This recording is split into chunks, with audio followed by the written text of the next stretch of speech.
Hello everyone, आज हम पढ़ने वाले हैं क्लास 10 सिविक्स का चैप्टर नंबर फर्स्ट, जिसका नाम है पावर शेयरिंग। इस चैप्टर में हम पढ़ेंगे कि डेमोक्रेसी के अंदर पावर को कैसे डिवाइड किया जाता है, आखिर पावर शेयरिंग करना क्यों ज़रूरी है और अगर पावर शेयरिंग नहीं होगी तो क्या होगा। ये चैप्टर बहुत छोटा है, सिंपल है और इसे हम बहुत ही इंटरेस्टिंग वे में कंप्लीट करेंगे। तो विदाउट वेस्टिंग योर टाइम चलिए स्टार्ट करते हैं। चैप्टर की शुरुआत होती है दो देशों की कहानी से, बेल्जियम और श्रीलंका से। तो सबसे पहले शुरुआत करते हैं बेल्जियम की स्टोरी से। तो ये है बेल्जियम। बेल्जियम एक यूरोप का छोटा सा देश है। इसकी जो बॉर्डर है वो France, Netherlands, Germany and Luxembourg से कनेक्टेड है। दोस्तों, अगर हम इसके एरिया की बात करें तो ये उतना ही छोटा है जितना कि इंडिया का हरियाणा स्टेट है, लगभग उतने ही साइज का है। और अगर हम पॉपुलेशन की बात करें तो बेल्जियम में लगभग 1 करोड़ लोग रहते हैं। अब आप इस मैप को देखो, ये जो ऊपर का एरिया है वो है फ्लामिश रीजन। इसमें 59% लोग रहते थे जो कि डच भाषा बोलते थे। और ये जो नीचे का रीजन है वो है वलोनिया रीजन, जिसमें 40% लोग रहते थे जो कि फ्रांस लैंग्वेज बोलते थे।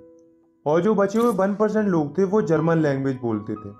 अब आप जो छोटा सा एरिया देख रहे हो वो है ब्रुसेल, जो कि बेल्जियम की कैपिटल है। इसमें कंडीशन अलग थी। इसमें क्या था कि जो 80% लोग थे वो फ्रांस लैंग्वेज बोलते थे और जो 20% लोग थे वो डच लैंग्वेज बोलते थे। तो यहाँ से हमें क्या पता चला कि जो कंट्री थी उसमें मेजोरिटी डच स्पीकिंग लोगों की ज़्यादा थी और जो कैपिटल थी उसमें मेजोरिटी फ्रांस स्पीकिंग लोगों की ज़्यादा थी, मतलब उल्टा था। अब हुआ क्या कि इन दोनों कम्युनिटीज़ के बीच में बहुत ज़्यादा टेंशन बढ़ने लगा। अब टेंशन क्यों बढ़ने लगा, इसके दो कारण थे। पहला कि जो फ्रांस स्पीकिंग कम्युनिटी थी वो रिलेटिवली ज़्यादा रिच और पावरफुल थी डच स्पीकिंग कम्युनिटी से, जिस वजह से France speaking community Dutch speaking community को सप्रेस कर रही थी। दूसरा कि जो डच स्पीकिंग कम्युनिटी थी उसको इकोनॉमिकल डेवलपमेंट एंड एजुकेशन का लाभ बहुत देरी से मिलता था। अब आप खुद ही सोचो कि अगर एक कम्युनिटी को ज़्यादा लाभ मिलेगा और दूसरी कम्युनिटी को कम लाभ मिलेगा तो क्या होगा, आपस में टेंशन और ज़्यादा बढ़ेगा। और ऐसा हुआ भी। 1950 से लेकर 1960 तक बेल्जियम में दोनों कम्युनिटी के बीच में टेंशन बहुत ज़्यादा बढ़ने लगा और जो कैपिटल थी ब्रुसेल, उसमें कंडीशन और भी ज़्यादा कॉम्प्लेक्स होने लगी। अकोमोडेशन इन बेल्जियम, तो ये प्रॉब्लम और ज़्यादा बढ़ती। उससे पहले जो बेल्जियम की गवर्नमेंट थी उसने थोड़ी समझदारी दिखाई और उन्होंने 1970 से लेकर 1993 तक कॉन्स्टिट्यूशन में 4 बार बदलाव किए ताकि कंट्री में शांति बनी रहे और कम्युनिटीज़ के बीच में लड़ाई ना हो। तो इसके लिए कॉन्स्टिट्यूशन में कई सारे बदलाव होते हैं। क्या क्या बदलाव होते हैं चलिए जानते हैं। तो पहला चेंज ये होता है कि जो सेंट्रल गवर्नमेंट होगी उसमें डच और फ्रांस स्पीकिंग लोगों के इक्वल नंबर ऑफ मिनिस्टर होंगे। दूसरा चेंज ये होता है कि अगर कोई स्पेशल लॉ पास करना है तो वो दोनों ग्रुप्स की सहमति से ही पास होगा, किसी एक ग्रुप की मर्जी से वो पास नहीं होगा। तीसरा चेंज ये होता है कि बहुत सी सेंट्रल गवर्नमेंट की पावर्स स्टेट गवर्नमेंट्स को भी दे दी जाती हैं और स्टेट गवर्नमेंट इंडिपेंडेंटली अपना काम कर सकती हैं। सेंट्रल गवर्नमेंट का उसमें कोई रोल नहीं रहेगा। फोर्थ चेंज था कि जो कैपिटल थी बेल्जियम की ब्रुसेल, उसमें एक अलग से गवर्नमेंट बनाई गई जिसमें दोनों कम्युनिटी के इक्वल इक्वल रिप्रेजेंटेटिव रहेंगे। फिफ्थ चेंज था कि इन्होंने इन सब के अलावा एक और तरीके की गवर्नमेंट बनाई जिसे कम्युनिटी गवर्नमेंट बोला जाता है। ये कम्युनिटी गवर्नमेंट तीनों ग्रुप्स के लिए अलग अलग बनाई गई थी, जो कि अपनी अपनी कम्युनिटी के लिए कल्चर, एजुकेशन और लैंग्वेज रिलेटेड मुद्दों पर काम करती थी। तो बेसिकली अगर हम सिंपल तरीके से देखें तो बेल्जियम में 3 तरीके की गवर्नमेंट फॉर्म होती है: सेंट्रल गवर्नमेंट, स्टेट गवर्नमेंट और कम्युनिटी गवर्नमेंट। तो ये जो मॉडल था गवर्नमेंट का वो थोड़ा कॉम्प्लेक्स था, पर वो इतना अच्छा था कि इसके बाद बेल्जियम के अंदर जो दोनों कम्युनिटी थी उनके बीच में शांति बनी रहती है और सारे लोग खुशी खुशी रहने लगते हैं। इतने अच्छे सिस्टम को देखकर बेल्जियम की कैपिटल ब्रुसेल को यूरोपियन यूनियन का हेडक्वार्टर बनाने के लिए चुना जाता है। तो ये थी बेल्जियम की स्टोरी, जिसकी एक अच्छी या हम कह सकते हैं हैप्पी एंडिंग होती है। इसी से रिलेटेड एक दूसरी कहानी है जो कि है श्रीलंका की। तो ये है श्रीलंका। ये एक आइलैंड नेशन है जो कि चारों तरफ से पानी से घिरा हुआ है। अगर हम इसकी पॉपुलेशन की बात करें तो इसमें लगभग 2 करोड़ लोग रहते हैं। हाँ, लगभग उतने ही जितनी हरियाणा की पॉपुलेशन है। श्रीलंका की कैपिटल है कोलंबो। अब हम देखते हैं इतने कंपोजिशन ऑफ श्रीलंका, मतलब श्रीलंका में किस किस तरह के लोग रहते हैं। तो 74% जो लोग हैं वो सिन्हालाज स्पीकर्स हैं, मतलब जो सिन्हालाज लैंग्वेज बोलते हैं। 18% जो लोग हैं वो तमिल स्पीकर्स हैं, मतलब जो तमिल भाषा बोलते हैं। तमिल स्पीकर्स भी दो तरह के हैं, तमिल नेटिव्स ऑफ श्रीलंका, मतलब वो तमिल्स जो पहले से ही श्रीलंका के निवासी हैं। दूसरे इंडियन तमिल्स, मतलब ऐसे तमिल जो इंडिया के निवासी थे पर वे कई साल पहले श्रीलंका आ गए थे एज अ टी वर्कर और वे वहीं पर सेटल हो गए थे। और 7% जो लोग हैं वो क्रिश्चियन हैं, जो कि सिनालाज और तमिल्स दोनों ही भाषा बोलते हैं। जो सिनालाज स्पीकर्स हैं वो बुद्धिस्ट हैं, मतलब बुद्धिज्म को सपोर्ट करते हैं। और जो तमिल हैं वो हिंदू भी हैं और मुस्लिम भी हैं। मेजोरिटेरियनिज्म इन श्रीलंका। अब दोस्तों श्रीलंका में क्या हुआ कि जो वहाँ की गवर्नमेंट थी वो मेजोरिटी को यानी कि सिनालाज को सपोर्ट करने लगी, उनके हिसाब से नियम बनाने लगी। तो क्या किया गवर्नमेंट ने, देखो। फर्स्ट 1956 में उन्होंने एक एक्ट पास किया जिसमें उन्होंने सिनालाज को श्रीलंका की ऑफिशियल लैंग्वेज घोषित कर दिया। सेकंड, गवर्नमेंट क्या करने लगी कि जो सिनालाज स्पीकर्स थे उनको फेवर करने लगी जॉब्स और एडमिशंस में।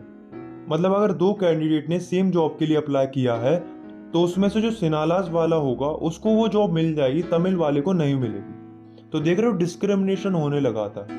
थर्ड, जो श्रीलंका की गवर्नमेंट थी वो धर्म के आधार पर भी भेदभाव करने लगी थी। श्रीलंकन गवर्नमेंट ने ऐसे कई सारे नियम बना दिए थे जो बुद्धिज्म को सपोर्ट करते थे और बुद्धिज्म को बढ़ावा देते थे, बाकी रिलीजन्स को इग्नोर किया जा रहा था। तो ये तीनों पॉइंट्स को देखने के बाद हमें ये तो पता चल गया कि श्रीलंका में गवर्नमेंट सिनालाज को सपोर्ट कर रही थी, उनकी लैंग्वेज, कल्चर, रिलीजन सबको प्रमोट किया जा रहा था। वहीं दूसरी ओर तमिल्स के साथ डिस्क्रिमिनेशन हो रहा था, उन्हें इग्नोर किया जा रहा था।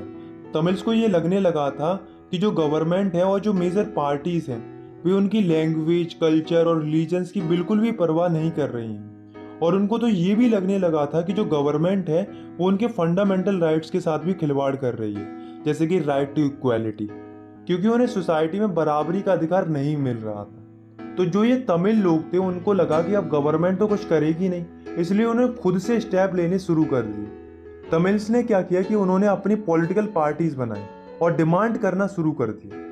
इनकी पहली डिमांड थी कि तमिल लैंग्वेज को भी ऑफिशियल लैंग्वेज डिक्लेयर कर दिया जाए।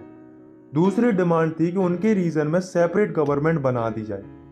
तीसरी डिमांड थी कि तमिल लोगों को भी इक्वल अपॉर्चुनिटीज मिलनी चाहिए जैसा कि सिनालाज को मिलती है। लेकिन दोस्तों जो गवर्नमेंट थी उसने इनकी डिमांड्स नहीं मानी, बल्कि तमिल्स की डिमांड को इग्नोर किया। तो तमिल्स ने कहा कि अगर आप हमारी ये डिमांड्स पूरी नहीं कर रहे हो तो कम से कम हमारे लिए एक सेपरेट कंट्री ही बना दो नॉर्थ एंड ईस्टर्न पार्ट में, जिससे हम वहां पर खुशी खुशी रह सके। लेकिन गवर्नमेंट ने इसके लिए भी मना कर दिया। इस बात से जो तमिल्स थे उनको बहुत ज़्यादा गुस्सा आ गया, जिस वजह से ये दोनों कम्युनिटी आपस में लड़ने लगती हैं और कंट्री में स्टार्ट हो जाता है सिविल वॉर, जिस वजह से कई हजारों लोगों की मौत हो जाती है और कई सारे लोगों को देश छोड़कर जाना पड़ता है। इस सिविल वॉर की वजह से श्रीलंका में काफ़ी ज़्यादा social, economical and cultural loss होता है। तो ये थी श्रीलंका की स्टोरी जिसकी बहुत ही बेकार एंडिंग होती है। तो दोस्तों अभी तक हमने दो स्टोरी सुनी, एक थी बेल्जियम की स्टोरी और दूसरी थी श्रीलंका की स्टोरी। दोनों ही देशों की स्टोरी लगभग सिमिलर थी, लेकिन ऐसा क्या हुआ कि एक देश खुशी खुशी रहने लगा, वहीं दूसरे देश में सिविल वॉर हो गया। तो इसका एक ही आंसर है जो कि है पावर शेयरिंग। बेल्जियम में क्या हुआ कि वहां पर दोनों कम्युनिटीज के बीच में पावर शेयर की, जिस वजह से वहां पर कोई भी लड़ाई देखने को नहीं मिली। वहीं दूसरी ओर श्रीलंका में पावर शेयरिंग नहीं होती है, जिस वजह से वहां पर सिविल वॉर देखने को मिलता है। तो यहाँ से हमें पता चलता है कि पावर शेयरिंग करना अच्छा है। अब क्वेश्चन ये अराइज होता है कि पावर शेयरिंग करना क्यों अच्छा है, why power sharing is desirable. तो इसके दो रीजन है, prudential reason and moral reason. तो प्रूडेंशियल रीजन है power sharing is good because it's help to reduce the possibilities of conflicts between social groups. मतलब पावर शेयरिंग करना अच्छा है क्योंकि उससे सोशल ग्रुप्स के बीच में लड़ाई या कॉन्फ्लिक्ट्स होने का खतरा टल जाता है, जिससे सोसाइटी में स्टेबिलिटी बनी रहती है, जैसा कि आपको इन दोनों एग्जाम्पल से भी पता चल चुका हो। इसका मोरल रीजन है power sharing is the spirit of democracy. मतलब पावर शेयरिंग बेस है डेमोक्रेसी का। मतलब डेमोक्रेसी सही ढंग से तभी चलेगी जब डेमोक्रेसी में पावर शेयरिंग होगी। इनफैक्ट जितनी ज्यादा पावर शेयरिंग होगी गवर्नमेंट भी उतनी ही अच्छे तरीके से काम करेगी। फॉर्म्स ऑफ पावर शेयरिंग, मतलब किस किस तरह से पावर को शेयर किया जाता है। तो पहला है horizontal distribution of power sharing. इसमें क्या होता है कि जो गवर्नमेंट की पावर होती है उसे सेम लेवल पर डिवाइड किया जाता है गवर्नमेंट के अलग अलग ऑर्गन्स में। जैसे कि लेजिस्लेचर, एग्जीक्यूटिव एंड जुडिशरी।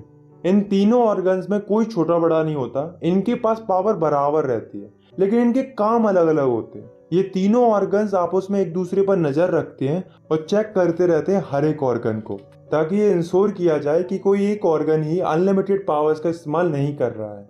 इसलिए इस सिस्टम को system of checks and balances भी बोला जाता है।